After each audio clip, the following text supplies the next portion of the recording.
Hi. Social மீடியாவில் last ஒரு 1 வீக்காக ட்ரெண்டிங்காக போயிட்டுருக்கிற ஒரு விஷயம் என்ன அப்படின்னா, நடிகர் நெப்போலியன் அவர்களுடைய மகனான தனுஷ் அவர்களுடைய அந்த திருமணம். இதில் வந்து நிறைய பேர் பாசிட்டிவாகவும் நிறைய பேர் நெகட்டிவாகவும் கருத்து சொல்லிக்கிட்டே இருக்கிறாங்க.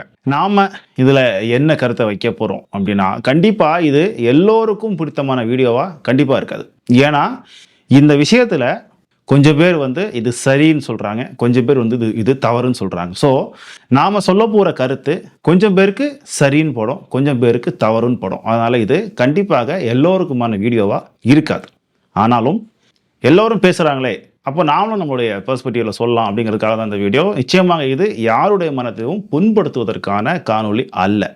முதல்ல தனுஷ் யார் அப்படின்னா, அவர் வந்து தன்னுடைய வேலைகளையே தன்னால் செய்து கொள்ள முடியாமல் ஒரு தசை தளர்வு நோயால் பாதிக்கப்பட்ட ஒரு நபர். அவரால் அவரோட கையை கூட தூக்க முடியாது, கை கால் கூட அசைக்க முடியாது. எல்லாமே ஆட்டோமேட்டிவாக அந்த அமெரிக்காவில் அவர் வாழக்கூடிய அந்த வீட்டில் அவருக்காக சிறப்பு ஏற்பாடுகள், அவருக்காகவே சில ஸ்பெஷல் லிஃப்ட்ஸு, படிக்கட்டில் கூட லிஃப்ட் வச்சுருக்காங்க. அவருக்கான ஸ்பெஷலி மேடட் அந்த பெட்டு இருக்குது, அவருக்கு படுத்து தூங்குறதுக்காக. அந்த பெட்லேயே ஏகப்பட்ட வசதிகள், அந்த அவர் மூவ் ஆகக்கூடிய அந்த வீல் சேர்லேயே வந்து ஏகப்பட்ட வசதிகள் அப்படின்னு சொல்லிட்டு அவருக்காக ஸ்பெஷலி டிசைன்டு ஒரு ஹவுஸ் வந்து அவங்க அப்பா நெப்போலியன் அங்கே உருவாக்கி வச்சிருக்காரு. கிட்டத்தட்ட நெப்போலியன் அவர்கள் அங்கே ஒரு மிகப்பெரிய ஒரு பிஸ்னஸ் மேனாக இருக்காரு, இங்கேயும் ஒரு மத்திய அமைச்சராக இருந்திருக்காரு, எம்எல்ஏவாக இருந்திருக்காரு. ஸோ அங்கே இப்போ ஒரு மிகப்பெரிய ஒரு பிஸ்னஸ் மேனாக இருக்காரு. அவருடைய ஒட்டுமொத்த வாழ்நாளுடைய சம்பாத்தியத்தையும் அந்த மகன் தனுஷுக்காக அவர் செலவழித்து அவரை கம்ஃபர்டபுளாக வச்சுக்கணும் அப்படின்னு அவர் நினச்சிக்கிறாரு.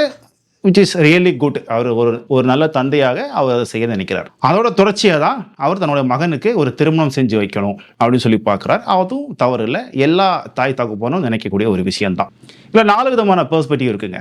ஒன்று, அவர்களுடைய தாய் தகப்பனார், அவங்க குடும்பத்தார், அவங்க நண்பர்கள். ஏன் தனுஷுக்கு திருமணம் பண்ணி வைக்கக்கூடாது? இங்கே எல்லா திருமணங்களும் வந்து தாம்பத்திய உறவை நோக்கி மட்டும்தான் இருக்குதா? தாம்பத்தியத்தை தாண்டிய திருமணங்கள் இங்கே இல்லையா அப்படிங்கிற கேள்வி ஒன்று இருக்குது. இன்னொரு பக்கம் பொதுமக்களுடைய பார்வை. இது ஒரு மிகப்பெரிய ஒரு செலவுகள், பெரிய செலவு செஞ்சு செய்யக்கூடிய ஒரு திருமணம். அந்த மாப்பிள்ளை வீட்டார் வந்து அமெரிக்காவிலிருந்து ஜப்பானுக்கு கிட்டத்தட்ட 1 மாத கால பயணத்தில் ஒரு கப்பலில் வந்து இறங்கிறாங்க. ஜப்பானில் ஒரு மிகப்பெரிய ஒரு கொண்டாட்டமாக திருமணம் நடக்குது.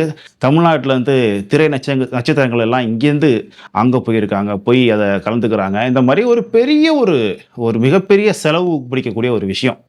ஸோ இவ்வளோ செலவு செய்து ரொம்ப பிரம்மாண்டமாக அவர் மகனுடைய திருமணத்தை நடத்துகிறாரு.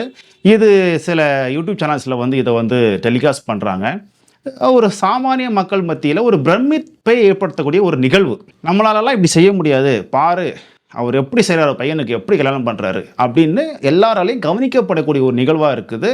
அதை சுற்றி இந்த பையனுக்கு இது சில விஷயங்கள் முடியாது, இந்த பையனால் கை காலை கூட அசைக்க முடியலையே, அவரோட மனமேடையிலேயே அவர் அந்த வீல் சேரில் தான் உட்காந்துருக்காரு, அவர் கால் கூட மடிஞ்சு இருக்கிறத நம்மளால் பார்க்க முடியும், அவர் காலை கூட நேராக வைக்க முடியாது. அந்த அளவுக்கு தன் உடலோட பாகங்களை கூட தன்னால் அசைக்க முடியாத அளவுக்கு இருக்கக்கூடிய அந்த நபருக்கு திருநெல்வேலியிலேருந்து அக்ஷயா அப்படிங்கிற ஒரு பெண்ணை வந்து திருமணம் செஞ்சு வைக்கிறாங்க. அவங்களுக்கு எந்த விதமான உடல் பிரச்சனைகளும் கிடையாது, அவங்க நல்லா இருக்காங்க. இப்போ இப்படி இருக்கும்போது தான் வந்து மக்களுக்கு ஒரு கேள்வி வருது, ஏன் இந்த திருமணம், எதற்காக முதல்ல இந்த நபருக்கு திருமணம் செஞ்சு வைக்கணும், இந்த திருமணம் செஞ்சு வச்சா இவங்க 2 பேருடைய திருமண வாழ்க்கை என்னவாக இருக்கும் அப்படிங்கிற கேள்வி இயல்பாகவே இங்கே எழுது. ஸோ இதை ஒட்டி என்ன விஷயங்கள் அப்படின்னா, முக்கியமாக பேச போடுறது ரொம்ப ஓப்பனாகவே சொல்லிடலாம், அவங்களுக்குள்ள தாம்பத்திய வாழ்க்கையை ஈடுபட முடியுமா, அவங்களால முடியுமா அப்படின்னு யோசிக்கிறாங்க.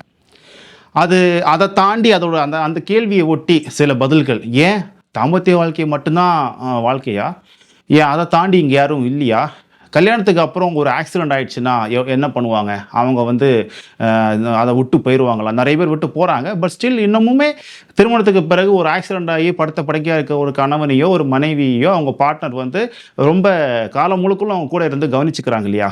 அப்போ அவங்கள மாதிரி இவங்க நினச்சிக்கலாம் அப்படின்னு சொல்கிறாங்க. நியாயமான வாதம் தான். ஆனால் திருமணத்துக்கு பிறகோ அல்லது ஒரு காதல் ஏற்படுறதுக்கு பிறகோ தன்னோட பார்ட்னருக்கு ஒரு பிரச்சனை வருது அப்படின்னா அந்த காதலின் வெளிப்பாடாக அவங்க அதை செய்யலாம். காலம் முழுக்க அவர்களுக்காக தன்னுடைய வாழ்க்கையை அர்ப்பணிக்கிறது அப்படிங்கிறத புரிஞ்சு கொள்ள வேண்டிய ஒரு விஷயம். ஆனால் யாருன்னே தெரியாத ஒரு நபர் கிட்டத்தட்ட 10 வயசுல இருந்து அவருக்கு இந்த பிரச்சனை இருக்குன்னு சொல்றாங்க. இவங்களுக்கு தெரியவே தெரியாது. ஆனா நேரா வந்து இந்த மாதிரி ஒரு நபர் இருக்காரு. தன்னோட எந்த விதமான தனக்கான வேலைகளையும் செஞ்சுக்க முடியாது. அவருக்கு எல்லாமே ஆட்டோமேட்டிவா மிஷினரிஸ் எல்லாம் பண்ணி வச்சிருக்காங்க. அவங்க வீட்டில் எல்லாமே பக்காவா ஸ்மார்ட்டா ரெடி பண்ணி வச்சிருக்காங்க. வீடு அவருக்காகவே டிசைன் செய்யப்பட்ட ஒரு வீடு வச்சிருக்காங்க அவங்க. கூடவே அவருக்கு சில உதவியாளர்கள்லாம் இருக்கிறாங்க. நீங்க அவரை கல்யாணம் பண்ணி வாழ்க்கை முழுக்க அவர் கூட வாழணும் அப்படின்னு சொல்லும்போது இந்த பெண் ஏன் அந்த ஆஃபரை ஏற்றுக்கணும்? நான் ஏன் ஆஃபர் அப்படின்னு சொல்கிறேன் அப்படின்னா, நிச்சயமாக இந்த மாதிரி ஒரு வரன் அப்படின்னு சொல்லிட்டு வரும்போது இந்த திருமணத்தை செய்து கொண்டால் உங்களுக்கு உங்களுடைய வாழ்க்கையில் இந்த மாதிரி மாற்றங்கள் ஏற்படலாம் அப்படின்னு சொல்லி கண்டிப்பாக இங்கே ஒரு ஆஃபர் வந்து பண்ணியிருப்பாங்க. நிச்சயமாக இருக்கும். ஒன்றுமே இல்லாமல் இது நடந்திருக்கவே வாய்ப்பே கிடையாது. அந்த பெண் ஒன்றும் பிறவியிலே இந்த மாதிரி நான் யாராவது ஒருத்தருக்கு வாழ்க்கை கொடுக்குறதுக்காக வந்திருக்கேன், இந்த மாதிரி யாராவது ஒருத்தருக்கு வாழ்க்கை முழுவதும் என்னோட வாழ்க்கையை அர்ப்பணிக்கிறதுக்காக நான் பிறந்திருக்கேன் அப்படிங்கிற மாதிரியெல்லாம் ஒன்றும் பிறந்திருக்க வாய்ப்பு இல்லை. ஸோ இந்த பெண் பார்க்கும் படலம் துவங்கும் போதே இந்த அஜெண்டா கண்டிப்பாக இருந்திருக்கும். இங்கே ஏதோ ஒரு ஆஃபர் பேசப்பட்டிருக்கு. ஸோ அதன் அடிப்படையில் தான் இந்த திருமணமே நடைபெற்றிருக்கு. இதை ஒட்டி இந்த மக்கள் இங்கே இந்த நெகட்டிவான ஏன் இந்த திருமணம் நடத்துகிறாங்க, எதுக்காக இந்த திருமணம், அந்த பெண்ணோட வாழ்க்கையை அழிக்க பார்க்குறாங்க, அந்த பெண்ணை வந்து இவங்க ரொம்ப யூஸ் பண்ணிக்கிறாங்க அப்படிங்கிற மாதிரியான வைக்கப்படுகிற வாதங்கள் எல்லாமே நியாயமான வாதங்கள் தான். இதை தாண்டி திருமணம் நடந்துச்சு. அந்த பெண்ணும் நான் விரும்பி தான் திருமணம் பண்ணுறேன் அப்படின்னு சொல்கிறாங்க. அதுக்கு பின்னாடி என்ன வேணால் கதை இருக்கட்டும். அவங்க சொல்கிறாங்க நான் விரும்பி தான் திருமணம் செஞ்சுக்கிறேன் அப்படின்னு சொல்கிறாங்க. இதில் இன்னொரு கருத்து இருக்குது. அந்த பெண் வாழ்நாள் முழுக்க ஒரு நர்ஸாக தான், ஒரு பணிப்பெண்ணாக தான் அவர் கூட வாழ்ந்தாகணும் அப்படின்னு சொல்கிறாங்க. அது அவங்களுடைய கஷ்டம். But what next? திருமணத்துக்கு பிறகான அவர்களுடைய வாழ்க்கை என்னவாக இருக்கும்? என்னை பொறுத்த வரைக்கும் அவங்களுக்கு செய்யப்பட்ட ஆஃபர் என்னங்கிறது நம்ம யாருக்கும் கிளியராக தெரியாத விஷயம் பற்றி பேசக்கூடாது. பட் திருமணத்துக்கு பிறகு அந்த பெண் வந்து ஒரு திருநெல்வேலியின் கிராமத்தில் பிறந்த அந்த பெண் கண்டிப்பாக ஒரு அமெரிக்கர் பிரஜையாக மாறப்போகிறார். அமெரிக்காவில் மிகப்பெரிய ஒரு செல்வந்தரின் மருமகளாக வாழப்போகிறார். அப்போ அவங்களோட வாழ்க்கை எப்படி இருக்கும்? இங்கே இருந்து அவங்களுடைய வாழ்க்கை தரம் அமெரிக்காவுக்கு போன பிறகு என்னவாக மாறும்? அதை நம்ம யோசிச்சு பார்த்தோம் அப்படின்னா, இன்னைக்கு நிஜமாகவே நான் இவருக்காகவே படைக்கப்பட்டவள், இவளுக்காகவே பிறப்பெடுத்தவள் அப்படின்னு ஒருவேளை அந்த பெண் சொன்னாலும் கூட அமெரிக்க வாழ்க்கை, அமெரிக்கா கொடுக்கக்கூடிய அனுபவங்கள், அங்கே இவருக்கு ஏற்படக்கூடிய நட்புகள், இது எல்லாமே நாளைக்கு இவருடைய வாழ்க்கையில், இவருடைய சிந்தனையில் என்ன மாதிரியான மாற்றங்களை ஏற்படுத்தும் அப்படிங்கிறது மிகப்பெரிய கேள்விக்குறி. இந்த கேள்விக்குறிகளுக்கு நடுவே ஒருவேளை இன்னைக்கு நெப்போலியன் குடும்பத்துக்கு ஒரு தேவை இருக்குது, அந்த பெண்ணுக்கும் அந்த பெண்ணின் குடும்பத்துக்கும் ஒரு தேவை இருந்திருக்கலாம். இந்த ரெண்டும் ஒரு மியூச்சுவல் அண்டர்ஸ்டாண்டிங்கில் இந்த ரெண்டு குடும்பங்களும் ஒன்றாகுது. இந்த நேரத்தில் நாளைக்கு தேவைகள் மாறலாம். உங்கள் வாழ்க்கையில் நடக்கவிருக்கின்ற எல்லாவித மாற்றங்களையும் சரியாக மெச்சூரிட்டியோடு நீங்கள் ஏற்றுக்கொள்ள வேண்டிய அந்த சூழல் வரும். இன்னைக்கு ஏன் என் மகனுக்கு கல்யாணம் பண்ணி வச்சதை இவ்வளோ பேர் எதிர்க்கிறாங்க, இவ்வளோ பேர் கசப்பா பேசுறாங்களே அப்படின்னு சொல்லி கண்ணீர் விடக்கூடிய அந்த நெப்போலியன் அவர்கள் ஒருவேளை நாளை உங்கள் முடிவுக்கு எதிராக இன்னைக்கு ஆதரிக்கிறவங்களே நாளைக்கு எதிர்த்தால் கூட, ஒருவேளை உங்கள் மருமகளின் மனமே நாளைக்கு மாறினால் கூட அதையும் ஏற்றுக்கொள்ள வேண்டும்.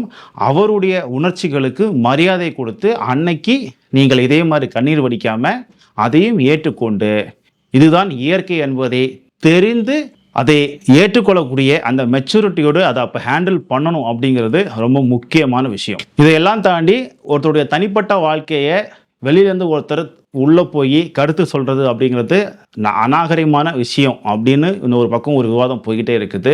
பட் அது தனிப்பட்ட வாழ்க்கை, தனிப்பட்ட விஷயமாக இருக்கிற வரை அது சந்தைக்கு வந்த பிறகு அதை பற்றி இங்கே ஒரு பெரிய சரி தவறு விவாதங்கள் அவர்களே துவங்கிய பிறகு, ஒருவேளை அதை இர்ஃபான் கூட துவங்கி வைக்க வாய்ப்பு இருக்குது. இர்ஃபான் போய் அமெரிக்காவில் அவங்க ஹோம் டூர் போட்டதுக்கு பிறகு தான் நெப்போலியன் இப்படிலாம் இருக்காரா அப்படிங்கிறத மக்கள் கவனிக்க ஆரம்பித்தாங்க.